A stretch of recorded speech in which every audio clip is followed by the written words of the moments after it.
오늘 함께 은혜 받으실 하나님의 말씀은 창세기 43장 1절에서 14절까지 말씀입니다. 창세기 43장 1절에서 14절까지 말씀으로 구약성경 67면 전에 기록되어 있습니다.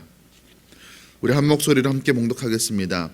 그 땅에 기근이 심하고 그들이 애굽에서 가져온 곡식을 다 먹음에 그 아버지가 그들에게 이르되 다시 가서 우리를 위하여 양식을 조금 사오라. 유다가 아버지에게 말하여 이르되 그 사람이 우리에게 엄히 경고하여 이르되 너희 아우가 너희와 함께 오지 아니하면 너희가 내 얼굴을 보지 못하리라 하였으니 아버지께서 우리 아우를 우리와 함께 보내시면 우리가 내려가서 아버지를 위하여 양식을 사려니와 아버지께서 만일 그를 보내지 아니하시면 우리는 내려가지 아니하리니 그 사람이 우리에게 말하기를 너희의 아우가 너희와 함께 오지 아니하면 너희가 내 얼굴을 보지 못하리라 하였음이니이다. 이스라엘이 이르되 너희가 어찌하여 너희에게 또 다른 아우가 있다고 그 사람에게 말하여 나를 괴롭게 하였느냐. 그들이 이르되 그 사람이 우리와 우리의 친족에 대하여 자세히 질문하여 이르기를 너희 아버지가 아직 살아 계시느냐 너희에게 아우가 있느냐 하기로 그 묻는 말에 따라 그에게 대답한 것이니 그가 너희의 아우를 데리고 내려오라 할 줄을 우리가 어찌 알았으리이까.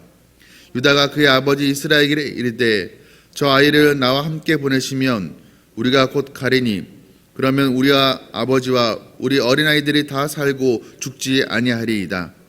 내가 그를 위하여 담보가 되오리니 아버지께서 내 손에서 그를 찾으소서. 내가 만일 그를 아버지께 데려오다가 아버지 앞에 두지 아니하면 내가 영원히 죄를 지리이다. 우리가 지체하지 아니하였더라면 벌써 2번 갔다 왔으리이다. 그들의 아버지 이스라엘이 그들에게 이르되 그러할진대 이렇게 하라. 너희는 이 땅의 아름다운 소산을 그릇에 담아 가지고 내려가서 그 사람에게 예물로 드릴지니 곧 유향 조금과 꿀 조금과 향품과 몰약과 유향나무 열매와 감복숭아니라. 너희 손에 갑절의 돈을 가지고 너희 자루 아기의 도로 넣어져 있던 그 돈을 다시 가지고 가라. 혹 잘못이 있었을까 두렵도다. 내 아우도 데리고 떠나 다시 그 사람에게로 가라. 전능하신 하나님께서 그 사람 앞에서 너희에게 은혜를 베푸사 그 사람으로 너희 다른 형제와 베냐민을 돌려보내게 하시기를 원하노라. 내가 자식을 잃게 되면 이르리로다. 아멘. 오늘 본문의 말씀을 가지고 자기 집착을 버리는 믿음의 결단이라는 제목으로 말씀을 함께 나누고자 합니다. 지금 야곱의 아들들이 우여곡절 끝에 애굽에서 양식을 구해서 아버지 집으로 돌아오게 됩니다. 양식은 구해왔지만 함께 애굽으로 내려갔던 형제 중에 시므온은 지금 요셉에게 볼모로 붙잡혀 있는 상황입니다. 다시 집으로 돌아오지 못했습니다. 애굽에 붙잡혀 있는 시므온을 다시 집으로 데려오기 위해서는 아버지와 집에 있던 막내 동생 베냐민을 요셉에게로 데리고 가서 자신들이 정탐꾼이 요셉이 지금 추측하는 것처럼 정탐꾼이 아니라는 것을 그 결백을 증명해야만 했습니다. 그러나 이 아버지 야곱은 오래전에 사랑하는 아들 요셉을 잃었고 또 시므온도 잃은 마당에 그 막내 아들 베냐민까지 보냈다가 잃을 수는 없다라고 생각을 하고 베냐민을 데리고 애굽으로 올라가려는 그 자식들을 만류합니다. 허락하지 않은 것이었습니다. 그렇게 시간이 흐른 이후에 지금 여전히 시므온은 그 애굽에 억류되어 있는 상황에서 또 다른 문제가 발생을 하게 됩니다. 오늘 본문 1절의 말씀입니다. 그 땅에 기근이 심하고, 기근이 심했다라는 것, 이제 애굽에서 가져온 양식이 점점 떨어졌다는 것을 뜻합니다. 물론 양식을 아껴 먹었겠지만 오랫동안 버틸 수는 없었습니다. 이제 곧 양식이 떨어진 것입니다. 양식이 다 떨어지게 되자 아버지 야곱은 다시 아들들에게 애굽으로 내려가서 양식을 구해오라고 그렇게 말을 하게 됩니다. 그러나 이런 아버지 말에 유다는 베냐민과 함께 가지 않으면 갈 수 없다라고, 가더라도 양식을 사올 수 없다라고 대답을 하게 됩니다. 지금 야곱으로서는 지금 생각하고 싶지 않은 상황, 어떻게든 피하고 싶은 그런 상황을 맞닥뜨린 것입니다. 베냐민을 보내지 않자니 양식이 떨어져서 기근 중에 굶어 죽을 상황을 맞을 것 같고, 또 베냐민을 보내자니 아들을 잃을 것 같은 그 두려움에 지금 사로잡혀 있습니다. 여러분, 베냐민이 지금 어떤 아들이죠? 10손가락 깨물어서 안 아픈 손가락 없다고 하지만 이 베냐민은 특별한 아들이었습니다. 야곱에게 4명의 아내가 있었죠. 그 4명의 아내 중에서 유일하게 사랑했던 사람 아내는 라헬 하나였습니다. 그 라헬이 낳은 2 아들 중에 하나였습니다. 라헬이 낳은 2 아들 중에 하나, 요셉은 지금 죽은 줄로 알고 있습니다. 그리고 이제 남은 하나의 아들 베냐민입니다. 채색 옷을 입혀서 편애했던 그 아들 요셉을 잃은 후에 그 요셉을 향한 그 사랑은 고스란히 베냐민에게로 향했을 것입니다. 자기 다른 자식들보다 더 특별하게, 더 유별나게 하는 그 사랑, 편애라고 하죠. 그 편애, 요셉에게 향했던 그 편애, 아마 그거보다 더하면 더했지 덜하지는 않았을 것입니다. 내가 무슨 일이 있어도 내가 베냐민만은 지키겠다. 내가 다른 것 다 양보해도 베냐민만은 양보할 수 없다라는 그 마음이 이 아버지 야곱 마음 가운데 있었을 것입니다. 아마 물가에도 내놓지 않았을 것이고 들에도 내보내지 않았을 것입니다. 온실 속에 화초처럼 그렇게 품 안에 넣고 키웠을 것입니다. 그런 아들을 애굽 땅으로 보내는 것, 상상할 수 없는 일이었습니다. 그러나 지금 베냐민을 애굽 땅으로 보내지 않으면, 함께 형들과 보내지 않으면 양식을 구하지 못하고 온 가족이 굶어 죽을 상황에 처하게 된 것입니다. 이 문제, 더 이상 외면하고 회피할 수 없는 상황이 된 것입니다. 우리가 살다가 어떤 문제 상황을 만나게 되면 흔히 2 가지 반응 중에 하나를 보이게 됩니다. 먼저 하나는 외면하는 것입니다.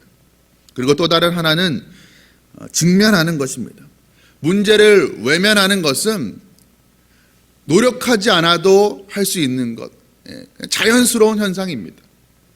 보통은 문제를 맞닥뜨리게 되면 골치 아파, 생각하고 싶지 않아 하면서 우리가 외면하고 회피하게 됩니다. 자연스러운 행동입니다.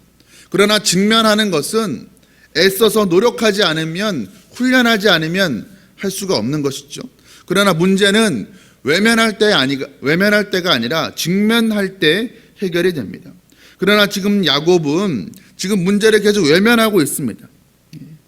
다른 형제들과 베냐민을 애굽으로 올려보내면 양식도 얻을 수 있고 시므온도 다시 집으로 돌아올 수 있지만, 지금 베냐민을 보냈다가는 베냐민마저도 잃을지 모른다는 그 막연한 두려움, 그 베냐민을 향한 편애를 넘어선 어떤 자기 집착, 자기 고집에 사로잡혀서 지금 문제를 계속 외면하고 있습니다. 말 그대로 야곱에게 베냐민은 그저 여러 아들 중에 하나, 그냥 사랑스러운 막내 아들 정도가 아니라 집착의 대상이었습니다. 이거 아니면 안 돼. 심지어 시므온이 애굽에서 억류되어서 시므온을 잃는 한이 있어도 베냐민은 안 돼. 이것만은 절대 양보할 수 없어 하는 그런 집착과 고집이었습니다. 전에 그런 요셉을 향한 집착 어린 편애로 인해서 요셉을 잃어버린 그런 경험이 있었음에도 불구하고 야곱은 거기서 전혀 교훈을 얻지 못한 것 같습니다. 베냐민을 향한 집착을 버리지 못하고 있습니다. 그리고 하나님은 그렇게 여전히 자기 뜻과 자기 고집, 자기 집착을 굽히지 않고 있는 그 야곱을 꺾기를 원하셨습니다. 야곱의 자기 고집과 자기 집착을 꺾기를 바라셨습니다. 그래서 지금 토끼몰이 하듯이 상황을 야곱이 그 자기 고집과 집착을 버릴 수밖에 없는 그런 상황으로 지금 몰아가고 계시는 것입니다. 왜 그렇습니까? 자기 집착과 자기 고집을 버려야 하나님의 뜻에 순종하는, 말씀에 순종하는 자로 설 수 있기 때문이었습니다. 양식을 구하러 애굽에 내려가기 위해서는 반드시 베냐민을 내보내야만 했습니다. 자기 집착을 버리고 자기 고집을 꺾어야만 했던 것이었습니다. 그러나 쉽지 않았을 것입니다. 그래서 야곱은 오늘 본문에서 두려움과 불안감에 사로잡혀서 다른 아들들을 향하여서 왜 막내 아들이 집에 있다라고, 왜 그런 쓸데없는 이야기를 했느냐고, 그래서 상황을 왜 이 지경으로 만들었느냐고 오히려 다른 아들들을 책망을 하게 됩니다. 그때 유다가 나서서 아버지 야곱을 차분하게 설득을 합니다. 베냐민을 보내면 우리 가족이 다 살 수 있지만 보내지 않으면 우리 가족이 다 굶어 죽게 될 것이라고 그렇게 아버지를 차분히 설득을 하게 됩니다. 그리고 베냐민이 만약에 살아 돌아오지 못하면 자신이 그 모든 책임을 다 지겠다라고, 그 죄를 자기가 뒤집어 쓰겠다라고 장담을 합니다. 이런 상황에 이르게 되자 야곱도 마침내 고집을 꺾고 베냐민을 형들과 함께 애굽으로 보내기로 합니다. 오늘 본문 13절과 14절의 말씀입니다. 함께 읽겠습니다. 내 아우도 데리고 떠나 다시 그 사람에게로 가라. 전능하신 하나님께서 그 사람 앞에서 너에게 은혜를 베푸사 그 사람으로 너희 다른 형제와 베냐민을 돌려보내게 하시기를 원하노라. 내가 자식을 잃게 되면 이르리로다. 야곱에게 베냐민을 떠나보내는 것은 매우 힘든 일이었습니다. 그러나 야곱은 그 베냐민을 애굽에 보내기로 결정을 하게 됩니다. 사실 야곱은 요셉을 잃은 이후에 오직 베냐민 보는 그 낙으로 살아왔겠죠. 그러나 이제 전능하신 하나님께 은혜를 구한 후에 자신의 뜻이 아니라 하나님의 뜻에 모든 것을 맡기고 있는 이 야곱을 보게 됩니다. 야곱이 마지막으로 하는 고백이 무엇이죠? 내가 자식을 잃으면 잃으리로다. 여기서 자식은 시몬을 이야기하는 것이 아니라 베냐민을 이야기하는 것입니다. 내가 베냐민을 잃으면 잃으리로다. 지금 야곱이 이런 선택을 내린 것은 그저 어쩔 수 없는 상황에서 다른 남은 가족만이라도 살리려는 그런 체념에서 하는 그런 말이 아닙니다. 하나님을 신뢰하는, 이제 자기 고집과 자기 집착을 버리고 하나님을 신뢰하는 믿음에서 비롯된 것이었습니다. 그가 하는 고백이 무엇입니까? 전능하신 하나님이 은혜를 베푸셔서 베냐민을 돌려보내기를 원한다라고 말하고 있습니다. 만약에, 그리고 내가 지금 내 생명보다 귀하게 여겼던 이것만은 절대로 내가 양보하고 포기할 수 없어, 내려놓을 수 없어라고 붙들었던 그 베냐민을 잃는 것이 하나님의 뜻이라면 내가 잃어버리겠다고, 잃겠다라고 그렇게 고백을 하고 있습니다. 하나님의 절대 주권에 자신의 인생을 맡기는 야곱의 모습을 우리가 보게 됩니다. 사실 야곱은 누구보다도 자기가 원하는 것을 포기하지 못했던 그런 사람이었습니다. 우리가 말씀을 거슬러 올라가면 장자권을 포기하지 못했던, 차자였지만 형의 그 장자권을 탐하고 그것을 집착했던 야곱의 모습을 우리가 기억합니다. 또 라헬에게 집착했던 그 야곱의 모습도 있죠. 자신이 원하는 것을 마침내 기필코 얻어내고야만은 그 야곱의 그 성격이 있었습니다. 재산도 그랬습니다. 자신이 갖고자 하는 것, 자신이 손안에 넣고자 하는, 소유하고자 했던 그 모든 것들을 수단과 방법을 가리지 않고 자기 손에 넣으며 살아왔던 야곱의 인생이었습니다. 그러다가 야복 강가에서 야곱의 이름이 이스라엘로 바뀌게 되죠. 그러나 그 이후에도, 하나님을 만난 그 이후에도 야곱은 그 옛 습관, 그 야곱의 습성을 버리지 못하고, 온전히 버리지 못하고 지금 살아가고 있습니다. 그런데 그랬던 그가 이제 가장 사랑하는 그 아들 베냐민을 이제 포기함으로써 하나님 손에 온전히 의탁하고 포기하고 있는 것을 보게 됩니다. 그럼으로써 이제 야곱의 습성, 자기 집착과 자기 고집에 사로잡힌 그 야곱의 습성을 드디어 벗어버리게 됩니다. 그리고 우리가 성경 말씀을 이미 알고 있다시피 베냐민을 포기한 순간 어떤 일이 그들 앞에 펼쳐지게 되죠? 잃어버렸다라고 생각했던, 그 자신이 사랑했던 그 요셉을 다시 만나게 되는 일이 일어나게 됩니다. 그리고 가정 모두 안전한 곳으로 하나님께서 인도해 주시는 것을 우리는 알고 있습니다. 여러분, 우리가 우리의 삶을 돌이켜 보건대 우리에게도 베냐민과 같은 것들이 있을 수 있습니다. 사람일 수도 있고 대상일 수도 있습니다. 자녀나 배우자나 인생의 성공이냐 명예나 어떤 것, 내가 이것만은 절대 놓을 수가 없어, 내 인생에서 이것만은 아무리 하나님이 내려놓으라고 해도, 말씀에 순종하라고 하더라도 이것만큼은 내가 내려놓을 수 없어. 내가 오히려 이것 때문에 내가 신앙생활하는 것이고 이것 지키기 위해서 내가 기도하는 것인데 포기할 수 없어라고 마음에 품고 있는 것이 있을 수가 있습니다.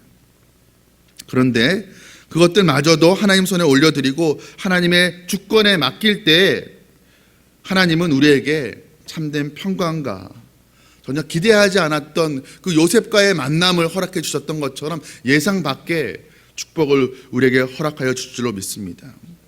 하나님은 그 연단의 경험들을 통해서 우리를 온전히 하나님만을 신뢰하는 자로 빚어가고 계십니다. 여러분, 지금 우리 마음 가운데, 여러분들 마음 가운데 붙잡고 있는 베냐민은 무엇입니까? 그것을 선하신 하나님께 온전히 맡기기를 소원합니다. 하나님께 모든 것을 맡기는 길만이 유일한 해결책임을 우리가 알아야 될 것입니다. 우리가 염려를 내려놓고 하나님의 뜻에 모든 것을 맡기는 결단을 내려야 될 것입니다. 두려움을 넘어서는 믿음으로 우리 하나님 앞에 나아감으로 말미암아서 우리의 이 열악한 상황을, 기근과 같은 열악한 상황을 벗어나서 오히려 축복의 장으로 변화시키는 그 하나님의 은혜를 경험하는 저와 여러분 되시기를 주님의 이름으로 축복합니다. 함께 기도하시겠습니다. 사랑과 은혜가 풍성하신 하나님 아버지, 오늘 야곱이 절대로 포기하지 않았던, 놓지 않았던 자기 고집과 자기 집착의 대상이었던 베냐민을 마침내 하나님 앞에 내려놓는 것을 우리가 보게 됩니다. 내가 아들을 잃게 되면 잃으리로다 라는 그 결단, 하나님 우리에게도 있게 하여 주시옵소서. 하나님 아버지, 하나님 우리 생각과 우리 뜻과 하나님 내 고집, 내 집착으로 인해서 하나님 말씀에 순종하지 못하는 것이 있습니까?